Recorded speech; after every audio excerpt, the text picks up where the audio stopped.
UFC Vegas 71 went down last weekend featuring a heavyweight fight that saw Sergey Pavlovich score a vicious first-round knockout win against Blaydes, putting him front and center of the title picture. In further action, Bruno Silva snapped his two-fight losing streak by stopping Brett Tavares in the opening frame. Well, in this video, I'm gonna talk about some fights that should happen after UFC Vegas 71.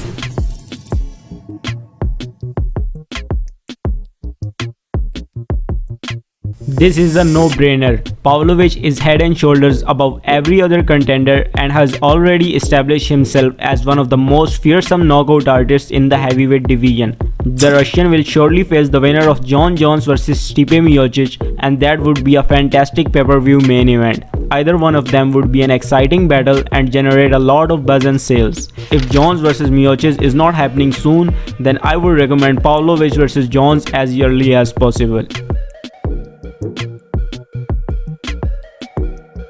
I don't think Blaydes' standing should be hurt much by losing to a monster in Pavlovich.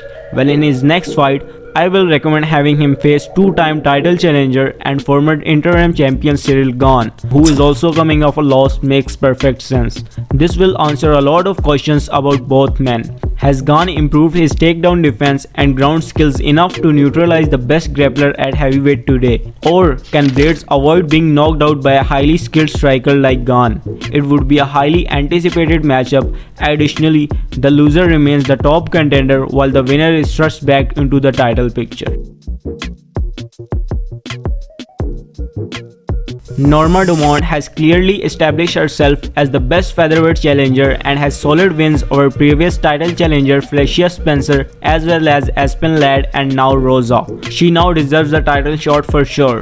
Well, yes, we all know Nunes will be enormous favorite. Nunes last defended her featherweight crown all the way back in March of 2021 and is set to face Pena for the third time in a row in June 2023. But Dumont should be her next opponent. At the very least, Dumont is tough and well-rounded and will likely neutralize Nunes in grappling. That may seem like a long shot, but then again, no one was also expecting Pena to defeat Nunes at the first time either. Silva snapped his two-fight losing streak, stopping Brett Tavares in the first round. There's a guy in my mind who should be his next opponent, and his name is Chidi Njokuani. As for Njokuani, he is coming off a tough split decision loss to Albert Duraev, his second straight defeat. Njokuani started off his UFC career with 2 straight knockout wins but has been downward trajectory since. Silva just got back on the track himself after a tough skid, so while taking a fight against someone on a 2-fight losing streak may not be ideal, but it's still a good matchup and more like a step-up fight for him to get himself in the top 15 rankings.